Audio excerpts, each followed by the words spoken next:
El Señor esté con ustedes. Proclamación del Santo Evangelio según San Lucas.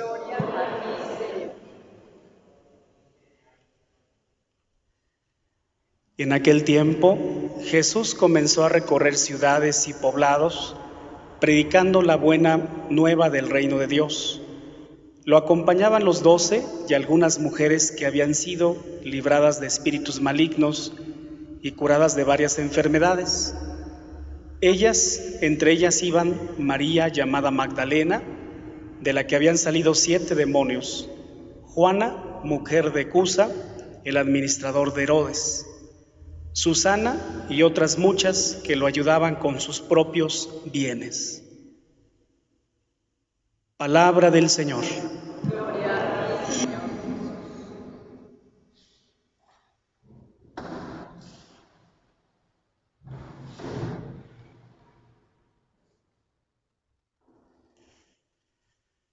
En los cielos y en la tierra sea para siempre alabado.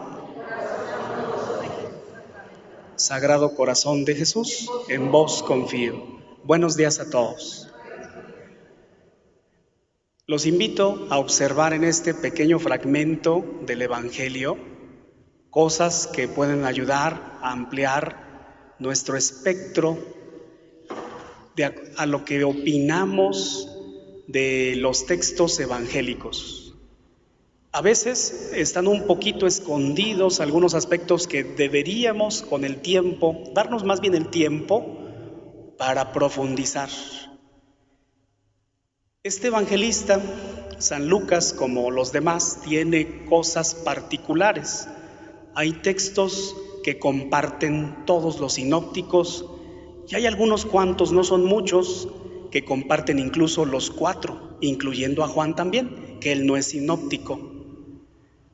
Lo que hoy nos comparte Lucas, que es el evangelista que estamos leyendo de manera continua, pues hoy nos revela, así como un poquito escondido, nos revela algo muy interesante, nos revela, junto con el evangelio del día de ayer, algo sobre el pensamiento y sobre la forma de proceder de Jesús con respecto a la mujer. Apenas es un evangelio que está muy pegadito al de ayer. Apenas el día de ayer observamos en el pasaje cómo él se animó a escribir este episodio en donde una pecadora pública le enjuga con sus lágrimas los pies al Señor. Y bueno, ya todo lo que vimos el día de ayer con Simón, este diálogo y estas enseñanzas tan profundas. Pero inmediatamente Lucas rescata pues lo que complementa esto. Ya con lo que había hecho el día de ayer el Señor, lo que habíamos escuchado el día de ayer, ya era bastante.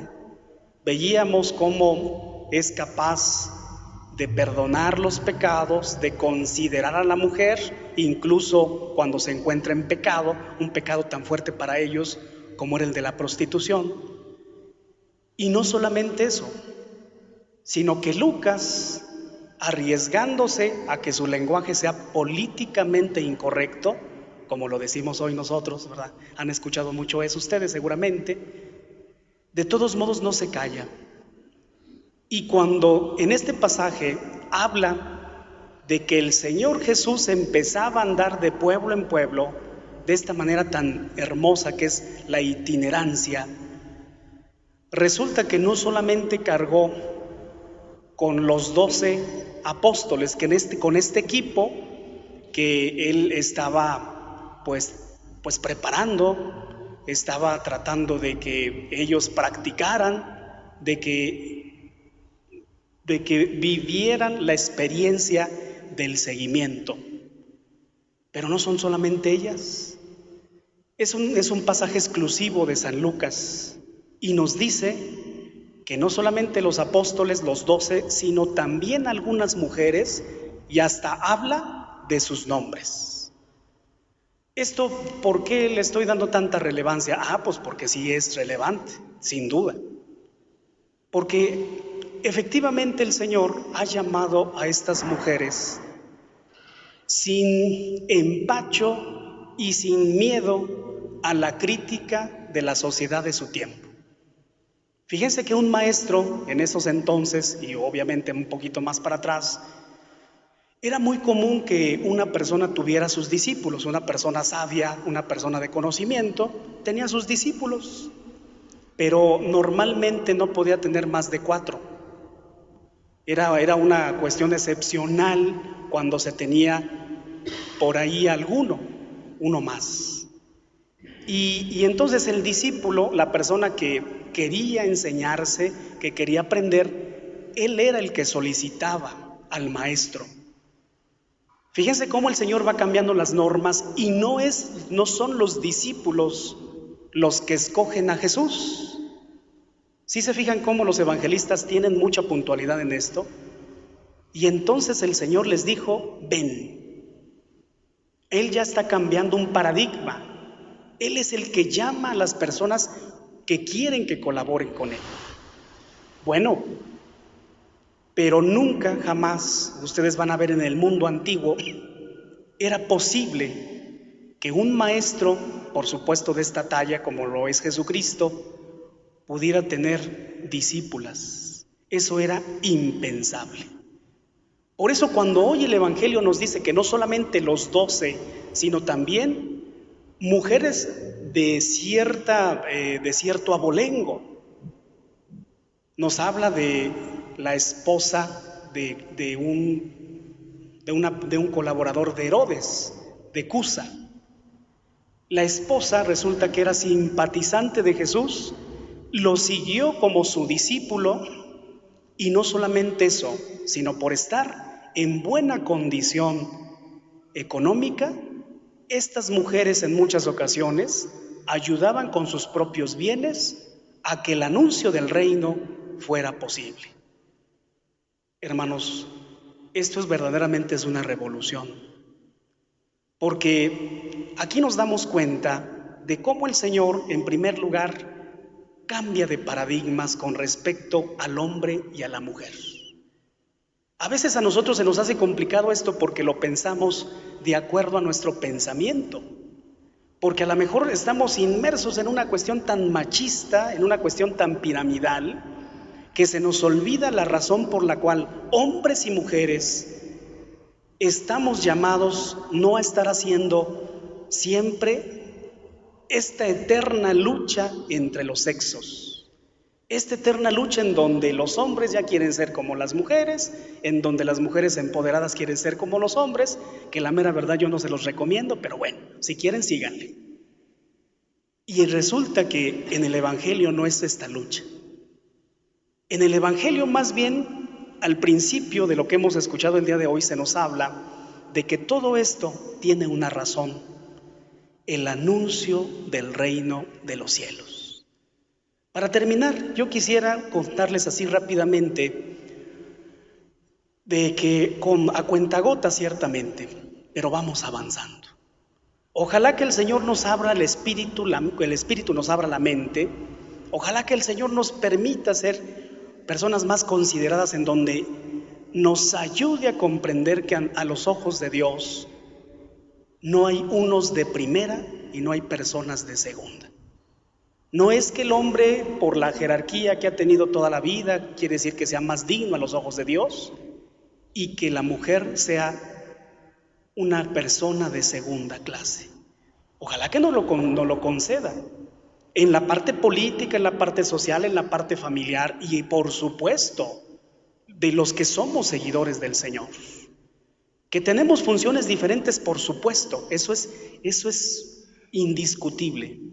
Pero a los ojos del Señor, fíjense cómo a Él no le costó absolutamente nada, y yo casi estoy pensando que lo hizo a propósito, que quien fue testigo de la resurrección, del acontecimiento que revolucionó todo lo que nosotros conocemos, fue precisamente una mujer.